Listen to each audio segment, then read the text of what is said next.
Hi hello viewers, welcome back to our channel. Idli கடை பொறுத்தபடி தான் நம்ம ஒரு ஆன்லைன் ஸ்டோரியாக பார்க்க போகிறோம். ஸோ இந்த படம் வந்து பார்த்திங்கன்னா அழகான ஒரு கிராமத்தில் வயசான ஒரு பெரியவரும் அவரோட மனைவியும் சேர்ந்து பல வருஷமாக அவங்க திருமணம் ஆனதுலேருந்து பார்த்திங்கன்னா ஒரு கடை நடத்திட்டு வர்றாங்க. அது வேற இல்லை, நம்ம ராஜ்கிரண் இவர் தான் நடத்திட்டு வர்றாரு. ஸோ அவர் கூட இருக்கிறது அவரோட பையன்.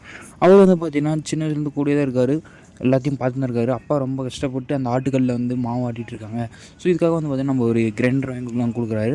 அப்படி வாங்கி கொடுத்து அதில் அரைச்சி செய்கிற இட்லியை வந்து பார்த்திங்கன்னா அவர் ராஜ்கிரனுக்கு சுத்தமாக பிடிக்கல, கையில் ஆட்டுற ருசி இதில் கிடைக்கல அப்படின்னு சொல்லிட்டு அவர் சொல்கிறாரு. ஆனால் வாழ்க்கை ஃபுல்லாகவே வந்து பார்த்திங்கன்னா ஆட்டுக்கல் மூலமாக செஞ்சு அதில் செய்யக்கூடிய இட்லி தான் மக்களுக்கு ரொம்ப எல்லாருக்குமே பிடிச்சிருக்கு. சுத்தோட்டருமே அது கடை வந்து பார்த்திங்கன்னா ரொம்ப ஃபேமஸாக இருக்கக்கூடிய ஒரு கடையாக தான் இருக்கக்கூடியதாக இருக்குது.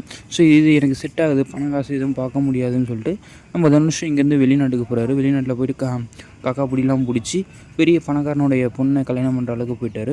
ஒரு கொத்தடிமையாட்ட இருக்கார் அவர். சத்யராஜோடைய பொண்ணை தான் கல்யாணம் பண்ணிக்க போய் தான் வந்து அங்கே பிளான் பண்ணிகிட்டே இருந்தாங்க. ஸோ ஒரு இடத்துல பார்த்தீங்கன்னா இவருக்கு மேரேஜ் ஃபாரின்லேயே தான் நடக்க போகுது அப்படின்னு சொல்லிட்டு ஊரில் இருக்கக்கூடிய அவங்க அப்பா அம்மா கிட்ட சொல்கிறாரு தனுஷ். அந்த நேரத்தில் நம்ம பையன் நினச்சி இப்படி நம்ம ஊரில் இல்லாமல் ஃபாரின்லேயே போயிட்டானே ஃபுல்லாக அப்படின்னு சொல்லிட்டு அவர் ரொம்ப ஃபீலிங்கில் படுத்து தூங்கிட்டு இருக்காரு. அந்த நேரத்தில் ராஜ்கிரண் இறந்து போயிறாருன்னு தான் சொல்லிக்கணும், தூக்கத்திலே போயிடுறாரு. அதுக்கப்புறம் தனுஷ்கிட்ட சொல்கிறாங்க. தனுஷ் அங்கேருந்து ஊருக்கு வராரு. ஊருக்கு வந்ததுக்கப்புறம் கொஞ்சம் நாளில் வந்து பார்த்திங்கன்னா அவங்க அம்மாவும் இறந்து போயிடுறாங்க. அப்பாவும் அம்மாவும் இறந்து தவிக்கிறாரு. மேரேஜ் ஃபாரினில் நடக்கவே இல்லை. இப்படி இருக்கிறப்போ ஊர் மக்கள் யாருமே வந்து அவருக்குன்னு சப்போர்ட் பண்ணவே இல்லை. அப்படி இருக்கிறப்போ இவர் நம்ம திரும்பவும் அப்பாவோட கடையை எடுத்து நடத்தணும், ஸோ நம்ம வாழ்க்கை இங்கே தான், இதுக்கப்புறம் இது தான் அப்படின்னு சொல்லிட்டு அவர் திரும்பவும் அவங்க அப்பாவோட கடையை எடுத்து டெக்கரேஷன் பண்ணி திரும்பி நடத்த ஆரம்பிக்கிறாரு. ஸோ இருந்தாலும் அவங்க அப்பாவோட சுவையை இவரால் தர முடியல.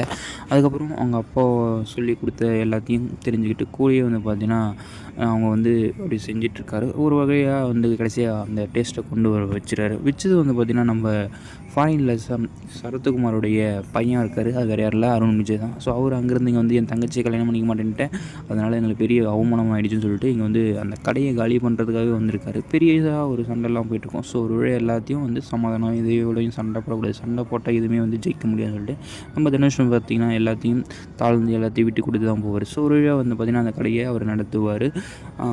படம் வந்து ரொம்ப அருமையாகவே இருக்குது. இட்லி கடைன்ற படம் அது ரொம்ப சூப்பராக தான் இருக்குது. ஸோ எல்லாருமே இந்த படத்தை விரும்பி பார்க்கலாம். தியேட்டரில் போகிற நீங்களே போய்ட்டு சக்ஸஸாக இருக்கும். எல்லாருமே போய் பாருங்கள். பார்த்துட்டு இப்படின்னு சொல்லிட்டு கமெண்ட்ஸில் சொல்லுங்கள் மக்களே.